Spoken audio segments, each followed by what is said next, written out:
अस्सलाम वालेकुम। Second year chapter 9 aromatic hydrocarbons हम डिस्कस कर रहे थे। आज हमारे पास उसका सेकेंड लास्ट टॉपिक है ओरिएंटेशन इन इलेक्ट्रोफिलिक सब्स्टिट्यूशन रिएक्शन। ये पेपर पॉइंट ऑफ व्यू से अगर देखा जाए तो बहुत ही इंपॉर्टेंट लॉन्ग क्वेश्चन भी है और इसमें से अक्सर एक दो बातें शॉर्ट क्वेश्चन में भी पूछते हैं। और अगर डिफिकल्टी के लिहाज से देखा जाए तो बच्चे इसको बहुत टफ टॉपिक समझते हैं, बहुत मुश्किल समझते हैं कि इसका कॉन्सेप्ट जल्दी बच्चों को लगता है कि समझ नहीं आता। हालांकि ये बहुत ही आसान टॉपिक है। मैं कोशिश करूंगा कि आपको बिल्कुल आसान लफ्जों में समझाऊं ताकि आप पेपर पॉइंट ऑफ व्यू से भी इसको बहुत अच्छे से क्लियर कर लें। सबसे पहले वर्ड पे गौर करना है, ओरिएंटेशन। आपने मैट्रिक के बाद सुना होगा, मैट्रिक के बाद में भी आप किसी सेमिनार में गए हों, स्कूल कॉलेज की तरफ से जो होता है कि आने वाले बच्चे जो है मैट्रिक के बाद वो किस डायरेक्शन में जाएं, किस फील्ड में जाएं, उसके लिए एक सेमिनार रखते हैं। तो उसको हम बोलते हैं ओरिएंटेशन। ओरिएंटेशन का जो लफ्जी मतलब होता है उसका मतलब होता है डायरेक्शन बताना, सिमत बताना, किसी को सिमत बताना, उसकी सिमत का तयन करना, वो क्या कहलाता है? ओरिएंटेशन कहलाता है। इसी तरह अब केमिस्ट्री में जब हम बेंजीन में पढ़ते हैं ओरिएंटेशन का क्या मतलब है, तो सबसे पहले हम उसकी डिफाइन पढ़ते हैं जो ओरिएंटेशन को एक्सप्लेन करती है। The process of determining the position of new incoming group in the substituted benzene ring is called orientation or in electrophilic substitution reaction। Orientation से मुराद क्या है? वो प्रोसेस जिसमें नए आने वाले ग्रुप को, जो कि इलेक्ट्रोफाइल होगा, बेंजीन रिंग में किस जगह पे रखना है, उसकी पोजीशन क्या होनी है, उसको डिसाइड करना सब्स्टिट्यूटेड बेंजीन रिंग में, उसे हम क्या कहते हैं? उसे हम कहते हैं ओरिएंटेशन। ओरिएंटेशन कहते हैं उसे हम। अब आ जाए हमारे पास एग्जांपल, जैसे ये आप पहले पढ़ चुके हैं। हमारे पास बेंजीन है, इसमें जब हम पहला कोई इलेक्ट्रोफाइल सपोज एक्स पॉजिटिव है हमारे पास, ये हम इसमें ऐड करते हैं, इसका रिएक्शन करते हैं, तो एक्स जो है वो किसी जगह पे भी अटैच हो सकता है। इस कार्बन पे अटैच हो जाए, टोटल 6 कार्बन है, 6 में से किसी कार्बन के ऊपर भी वो अटैच हो सकता है। लेकिन इसे हम क्या कहेंगे? इसे हम 1 कार्बन ही कंसीडर करेंगे। जिस कार्बन पे जाके मर्जी लगेगा वो, हम उसे 1 कार्बन ही कंसीडर करेंगे, फर्स्ट कार्बन। उसकी क्या वजह है? हमने पढ़ा है कि इसमें बेंजीन में 6 के 6 पोजीशन जो है वो इक्विवेलेंट है। इक्विवेलेंट मीन बराबर है, मुसावी हैं, इक्वल है। ठीक है, इस वजह से जहां पे मर्जी आके अटैच हो, इससे फर्क नहीं पड़ता। तो पहला जो मोनो सब्स्टिट्यूटेड प्रोडक्ट है वो एक ही तरह का बनता है बेंजीन में।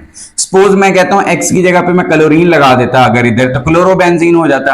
अगर इस जगह पे मैं लगा देता, ऊपर की बजाय इधर लगा दूं, इस साइड पे, इन 5 कार्बन में से जहां मर्जी लगा दूं, ठीक है, 6 के 6 कार्बन में से जहां मर्जी लगा दें, वो क्लोरोबेंजीन ही कहलाएगा। 1 क्लोरोबेंजीन या 2 क्लोरो या 3 क्लोरो नहीं होगा, सिर्फ क्या होगा? क्लोरोबेंजीन होगा। अब आ जाए सेकंड सब्स्टिट्यूएंट की हम बात करते हैं। सेकंड सब्स्टिट्यूएंट में क्या होता है? जब हम सेकंड सब्स्टिट्यूएंट ऐड करते हैं तो बजाहिर क्या नजर आ रहा है हमें कि हमारे पास 3 पोजीशन है बेंजीन रिंग में, 3 तरह के प्रोडक्ट बनने चाहिए।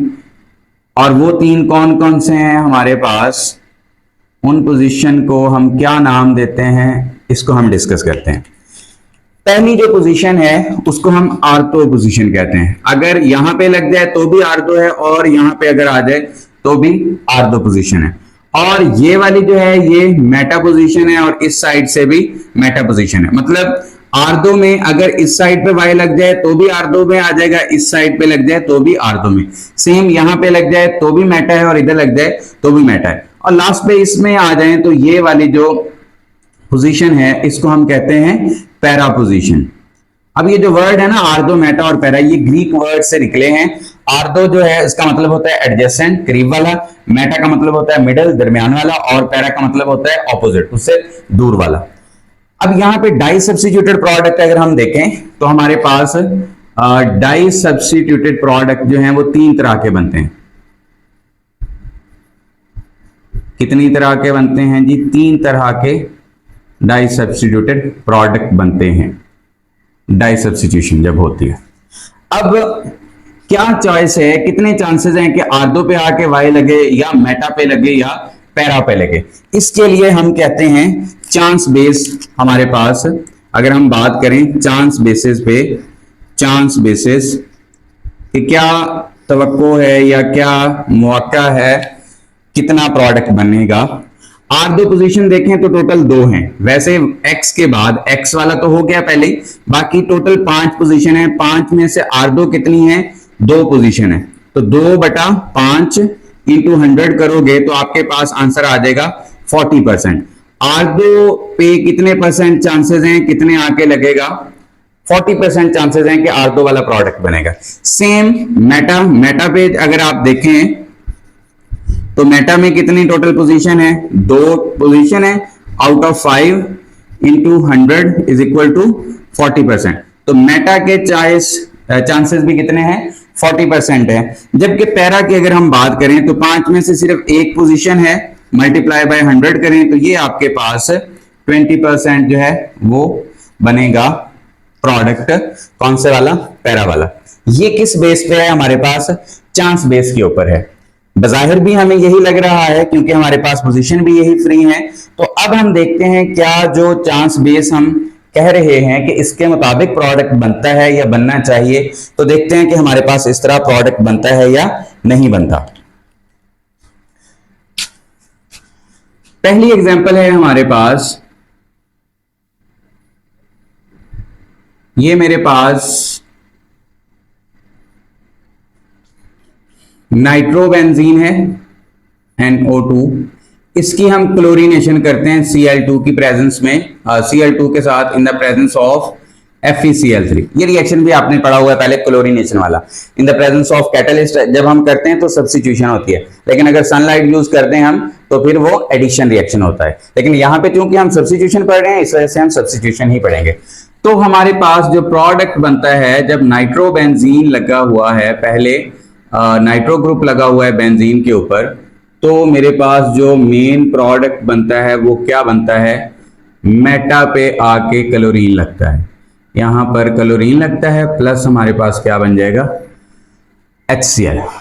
अब हमारे पास मेटा पे जो है वो क्लोरीन लगता है, जिसको हम क्या कहते हैं, मेटा क्लोरो नाइट्रोबेंजीन। ये जो हमारे पास प्रोडक्ट बना है इसका क्या नाम है, मेटा क्लोरो नाइट्रोबेंजीन।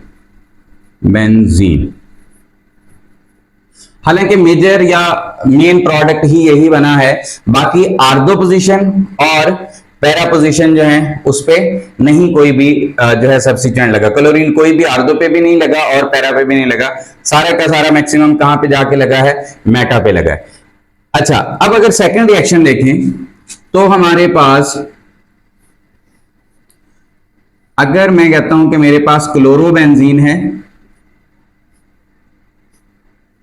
और इसकी हम नाइट्रेशन करते हैं, इसकी हम नाइट्रेशन करते हैं HNO3 in the presence of H2SO4 की प्रेजेंस में हम ये रिएक्शन करते हैं, तो हमारे पास यहां पर 2 तरह के प्रोडक्ट बनते हैं। यहां पे हमारे पास 2 तरह का प्रोडक्ट बनता है, नंबर 1 पहला और ये दूसरा। अब ये कैसा प्रोडक्ट बनता है, क्लोरीन जहां पे पहले लगा हुआ है वहीं पे रहेगा।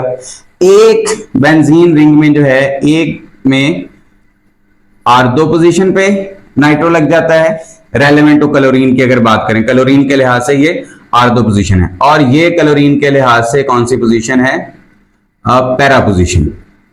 तो यहां पर जो है क्लोरीन के लिहाज से कहां पे आके लग रहा है, R2 पोजीशन पे, और कहां पे लग रहा है, पैरा पोजीशन पे। जबकि जो मेटा पोजीशन है इसमें वो बिल्कुल फ्री है। मतलब ये अगर मैं नाम देखूं इसका तो ये हमारे पास बनेगा R2 क्लोरो नाइट्रोबेंजीन, और ये है हमारे पास पैरा क्लोरो नाइट्रोबेंजीन। जबकि मेटा वाला जो प्रोडक्ट है वो ना होने के बराबर बनता है, आप सपोज करें कि बनता ही नहीं है, ठीक है। मेजर जो है वो यही बनता है, प्लस हमारे पास क्या बन जाएगा, 2H2O। यहां पे भी ये 2 मोल ले लेते हैं और ये भी 2 मोल ले लेते हैं। अब यहां पर जो क्लोरीन है उसने आने वाले नाइट्रो ग्रुप को डायरेक्शन बताई कि भाई आप कहां पे जाओ, R2 पोजीशन पे जा सकते हो या फिर आप पैरा पोजीशन पे जा सकते हो। ये किसने डिसाइड किया? क्लोरीन ने डिसाइड किया। इसका मतलब जो पहला ऊपर सब्स्टिट्यूएंट मौजूद होता है वही बताता है इनकमिंग ग्रुप को कि आपने किस पोजीशन पे जाना है। इस वजह से हम कहते हैं कि जो पहला ग्रुप मौजूद है उसका इफेक्ट जो है वो डायरेक्टिव इफेक्ट है, मतलब डायरेक्शन वाला इफेक्ट है, वो आने वाले को डायरेक्ट कर रहा है, डायरेक्शन बता रहा है कि आपने फलां पोजीशन पे जाना है। इस लिहाज से हमारे पास जो है ना टू टाइप्स ऑफ ग्रुप्स हैं, टू टाइप्स ऑफ ग्रुप्स हमारे पास टोटल बनते हैं। वो कौन कौन से हैं जी? नंबर 1, एक को हम कहते हैं ortho para directing groups, ortho para directing groups, और दूसरे को हम कहते हैं जी मेटा डायरेक्टिंग ग्रुप। एक आर्थो पैरा डायरेक्टिंग ग्रुप हैं और दूसरे जो हैं वो कौन से हैं? मेटा डायरेक्टिंग ग्रुप्स हैं। इनको नेक्स्ट डिटेल में हम अगले लेक्चर में पढ़ेंगे, लेकिन अभी ये वाली जो दो इक्वेशंस हैं ये शॉर्ट क्वेश्चन बहुत अहम है। शॉर्ट क्वेश्चन आता होता है, ये पास पेपर में अगर देखें तो आपको मिल जाएगा कि बेंजीन को कन्वर्ट करो या बेंजीन से तैयार करो मेटा क्लोरो नाइट्रो बेंजीन, और सेकंड शॉर्ट आता है कि बेंजीन से तैयार करना है आपने आर्थो क्लोरो नाइट्रो बेंजीन, या आर्थो या फिर पैरा क्लोरो नाइट्रो बेंजीन। दोनों क्वेश्चन जो है वो इंपॉर्टेंट है। अब आपने इसका आंसर कैसे करना है? सबसे पहले आप देखें कि मेटा क्लोरो नाइट्रो बेंजीन में सबसे पहले आपने बेंजीन लेना है और उसका क्लोरीन के साथ रिएक्शन करवाना है। सबसे पहले मेटा क्लोरो नाइट्रो बेंजीन के लिए आपने बेंजीन लेना है, पहले उसकी नाइट्रेशन करनी है।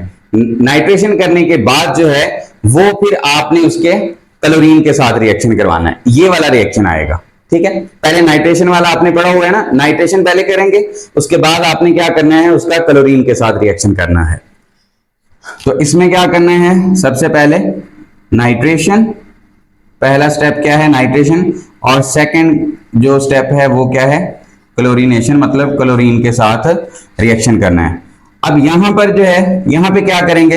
यहां पे पहले आपने क्लोरीनेशन करनी है, क्लोरीन के साथ रिएक्शन करना है, और सेकंड स्टेप पे आपने क्या करना होता है? नाइट्रेशन।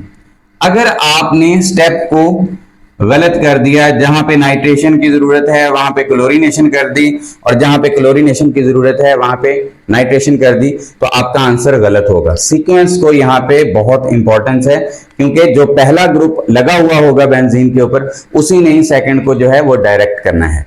अब इस मजीद इसको, ये जो नेक्स्ट टॉपिक है उसमें मैं इन डिटेल बताऊंगा कि आर्थो पैरा पे ही क्यों भेजा जाता है ग्रुप्स को।